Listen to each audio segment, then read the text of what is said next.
चले बेटा, हमारा चैप्टर नंबर 4 हमने स्टार्ट किया हुआ है। पिछले टॉपिक के अंदर हमने डेफिनेशन की थी, स्टेशनोमेट्री की डेफिनेशन की थी। आज जो हम टॉपिक करने जा रहे हैं वो है जी केमिकल फार्मूला। केमिकल फार्मूले के बारे में हम पढ़ेंगे कि में जो फार्मूला आता है किसी भी एलिमेंट का या कंपाउंड का।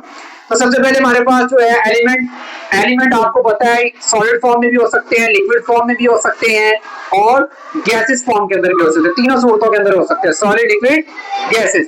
अगर हम इनको सिंबल्स के साथ रिप्रेजेंट करते हैं कुछ एलिमेंट्स को, कैसे करते हैं? जैसे कि हमारे पास कैल्शियम है तो उसको हम Ca के साथ रिप्रेजेंट करते हैं। हमारे पास नाइट्रोजन है उसको किसके साथ करते हैं? N के साथ करते हैं। इसी तरह हमारे पास अगर ऑक्सीजन है तो उसको किसके साथ करते हैं? O के साथ। सल्फर है तो उसको F के साथ, ये हम उनको सिंबल्स के साथ रिप्रेजेंट करते हैं।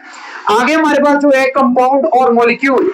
कंपाउंड और मॉलिक्यूल की अगर बात करें, ग्रुप ऑफ एटम या एलिमेंट, यानी कि इसके नतीजे के अंदर हमारे पास मॉलिक्यूल हो जो उसके नतीजे के अंदर हमारे पास एक कंपाउंड बनता है जो मॉलिक्यूल्स होते हैं। जैसे कि हमारे पास हाइड्रोजन ऑक्सीजन जब दोनों मिले तो क्या बन जाता है?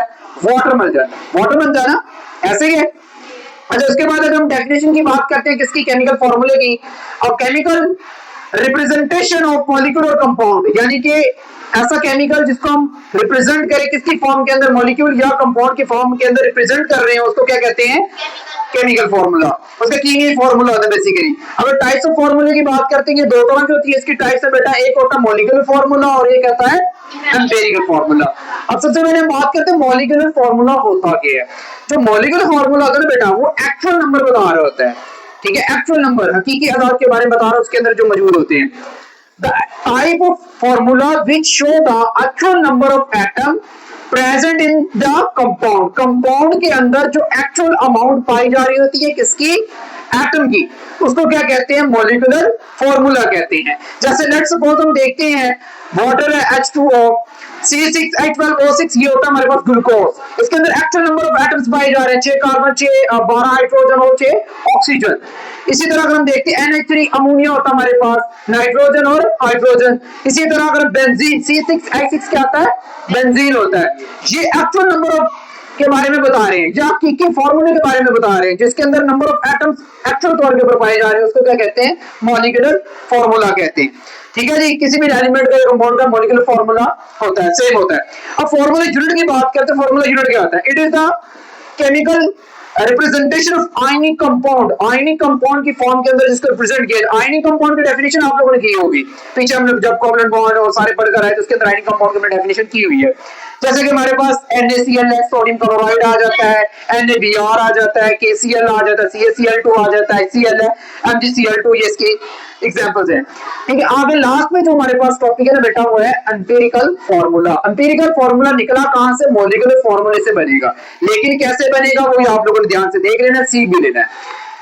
ये होता है, it is the simplest whole ratio of element. एक एलिमेंट है, उसकी सिंपलेस्ट होल रेशियो जो होती है, उसकी अददी निस्बत जो होती है, उसको क्या कहते हैं? एम्पिरिकल फार्मूला कहते हैं। ठीक है जी, एग्जांपल में देखते हैं, फॉर एग्जांपल कुछ ऐसे हमारे पास कंपाउंड के मॉलिक्यूल होते हैं, जो एलिमेंट होते हैं जिनका एम्पिरिकल फार्मूला बिल्कुल सेम होता है। जैसा कि हमारे पास वाटर के अंदर हम अगर बात करते देखें, 2 हाइड्रोजन हमारे पास, 1 ऑक्सीजन है, ये कट नहीं हो रहे, ये डिवाइड नहीं हो रहे, तो इसलिए इसकी जो रेशियो रहेगी वो सेम की सेम ही रेशियो रहेगी। अगर हमारे पास अगर देखें H2O2 है, इसका अगर सिंपल रेशियो निकालते हैं तो हम देखें हमारे पास ये 2 के साथ कट हो गया, लास्ट के ऊपर क्या बचा? HO। इसी तरह आपके हमने अभी किया था इस इधर ग्लूकोज को देख लेते हैं। देखिए ग्लूकोज C कार्बन है, हाइड्रोजन है और साथ में क्या है? ऑक्सीजन है। हमारे पास कार्बन 6 है, हाइड्रोजन 12 है और ऑक्सीजन भी 6 है। तो इसके सिंपल सॉल्ट रेशियो निकालेंगे, इसका हमने एम्पिरिकल फार्मूला बनाना है। वो कैसे बनेगा? देखिए, मैं इसके 6 के साथ सबको क्या कर देता हूं? कट कर देते हैं। ये 6 से कट के 1 आ गया, ये इसके साथ करेंगे 2 आ गया, ये 1। तो इसकी जो सिंपल सॉल्ट रेशियो बनेगी CH2O। ये है इसका एम्पिरिकल फार्मूला। इस तरीके से हम करते डिवाइड कर देते हैं इसको, मजीद डिवाइड कर तब तक करते रहते जब तक वो मजीद आगे ना हो रहा हो। ठीक है, ये हमारा छोटा सा एक टॉपिक था, इसको आप लोगों ने बहुत अच्छे से करना है।